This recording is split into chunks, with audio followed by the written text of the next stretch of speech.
Kembali divisi negarawan, kami melakukan polling di sosial media. Hasilnya mayoritas responden menilai perlindungan lingkungan yang lebih baik membutuhkan penegakan hukum yang lebih baik.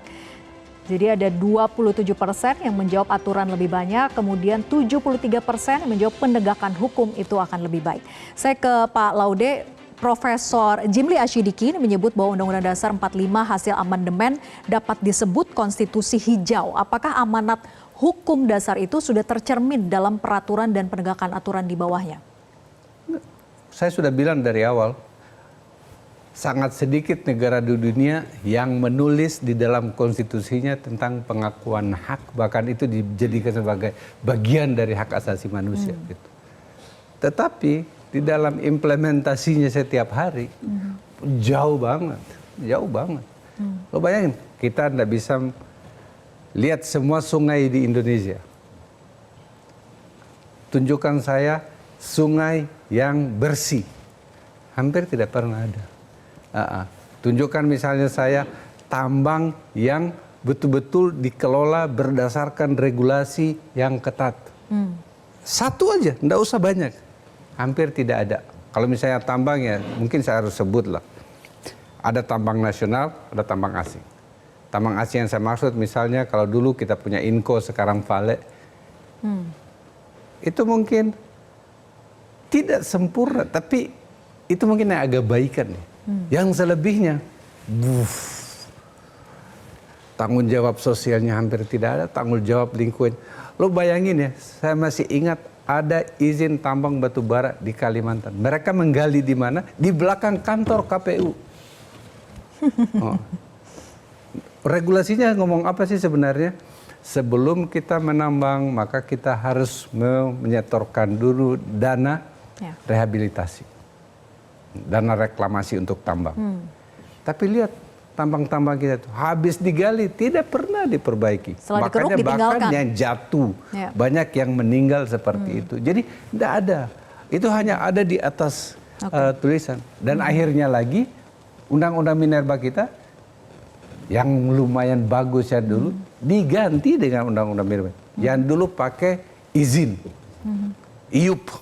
Sekarang jadi kontrak karya. Dikembalikan ke yang model yang dulu.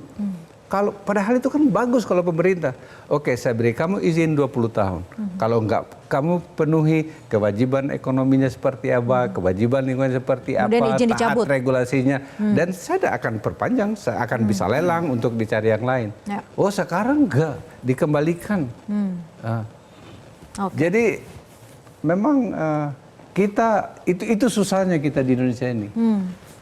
Ada tataran hukumnya kadang tertulis, tapi dalam implementasinya jauh sangat berbeda. Oke, Pak Trubus, sudah banyak aturan soal perizinan usaha, di mana titik lemahnya sebetulnya, sehingga masih kerap muncul dampak negatif lingkungan? Kalau titik lemahnya itu sebenarnya lebih kepada kemauan politik itu, kembali ke political will. Political will. Kalau lemahnya itu, karena biasanya dia mau menegakkan ketika ada tekanan dari entah dari luar, artinya internasional, bisa saja tekanan dari masyarakat sendiri. Nah itu baru dia akan ada semacam istilahnya evaluasi atau semacam mapping baru atau melakukan semacam kajian-kajian. Kalau enggak ya sudah jalan saja gitu. Itu yang terjadi. Kemudian aturan-aturan yang dibuat itu kan bagi kebijakan publik itu dianggap sebagai pedoman saja gitu. Tidak perlu itu menjadi sesuatu yang harus ditegakkan ini. Karena apa? Karena untuk menegakkan sendiri itu membutuhkan satu struktur. Ya kan? Kalau substansi sudahlah, jelas substansi sudah sesuai aturan itu. Tapi struktur kan aparat yang melaksanakan. Birokrasi melaksanakan butuh kos, butuh macam-macam. Ya kan? Kemudian juga pelayanannya, masyarakatnya seperti apa. Nah ini kan ini. Yang kedua adalah budaya hukum itu sendiri. Budaya masyarakat kita itu kan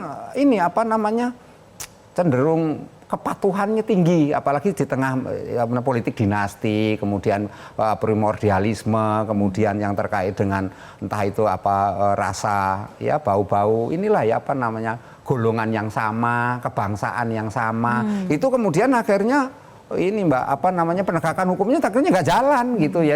Akhirnya yang muncul adalah ketika kita mau menegakkan satu aturan yang ada adalah masyarakat itu mau nggak. Kalau masyarakatnya nggak mau lah itu baru melawan, ya kan. Jadi misalnya pada keberatan nanti lewat netizen itu macam-macam nulis di ini media sosial, kemudian ada yang viral, nah itu baru ditindak. Kalau nggak ada viral, nggak ada sesuatu ini ya lewat aja Mbak. No Nggak viral, ada no justice.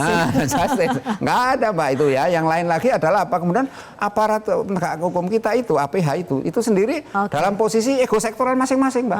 Mereka nggak ada itu yang namanya di atas mengikuti sesuai komando di bawah, nggak ada.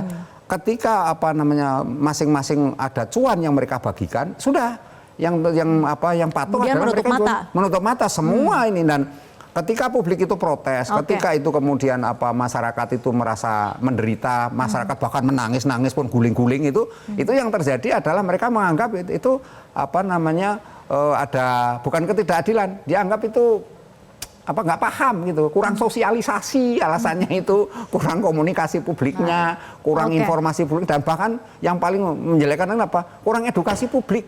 Itu kan selalu katakan seperti itu. Padahal jadi template-nya dikembalikan ke sana alasannya. Iya, alasannya mesti dibalikkan ke sana. Jadi nggak ada sesuatu kemudian yang dipikirkan adalah ini demi kemaslahatan umat.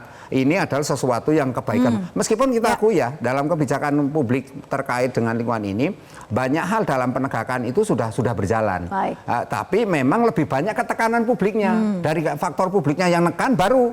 Tapi kalau dari kemauan elit politiknya nggak mau Mbak. Sehingga kebijakan itu muncul ketika political itu muncul ketika tekanan dari luar ataupun tekanan dari masyarakat itu. Political will-nya aja nggak ada, apalagi law enforcement-nya begitu ya. Saya ke Bu Alin. Bu Alin, pasal 33 ayat 4 konstitusi mengamanatkan salah satu prinsip perekonomian nasional adalah berwawasan lingkungan. Bagaimana sebetulnya implementasinya sejauh ini?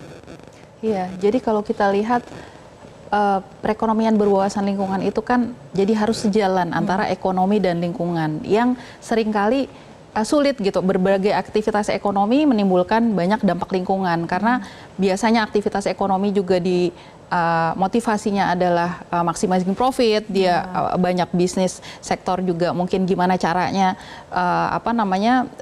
beroperasi dengan biaya yang murah, yang akhirnya kalau law enforcement yang nggak ada, safeguard-nya nggak ada, maka kepentingan lingkungannya akan tercederai.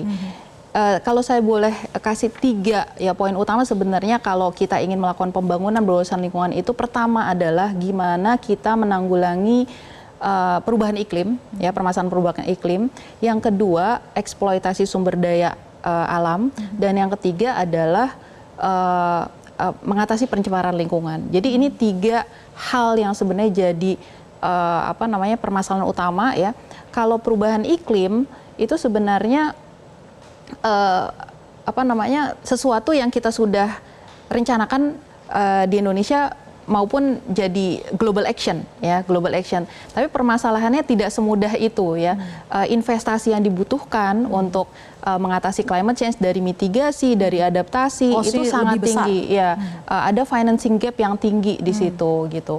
Kemudian kalau dari eksploitasi sumber daya alam tadi, unsur politik juga, sistem politik kita yang cukup brutal juga ya, membuat kita akhirnya brutal ya, karena semua invest kan, dari mulai partainya ini sampai calegnya itu juga kompetisinya tinggi. Itu ada over investment di politik gitu ya, di sistem elektoral yang akhirnya mereka mau ada kembalian ya kan. Salah satunya adalah dari tadi sumber daya alam akhirnya yang digunakan. Kemudian yang ketiga tadi permasalahan lingkungan juga harus dianggap sebagai investasi. Jadi mengatasi permasalahan lingkungan itu harus dianggap sebagai investasi karena jangka panjang ya. Betul, karena apa, banyak dampak lingkungan yang nanti akhirnya berpengaruh sama kesehatan misalnya, dan itu nanti akhirnya menurunkan produktivitas sumber daya manusia di masa depan. Kemudian juga ketersediaan sumber daya di masa depan yang akhirnya untuk generasi mendatang. Jadi kita harus mindsetnya tuh investasi sebenarnya ketika kita melakukan sesuatu untuk lingkungan ini. Gitu. Baik, kita akan lanjutkan diskusi usai jeda, tetap bersama kami di Visi Negarawan.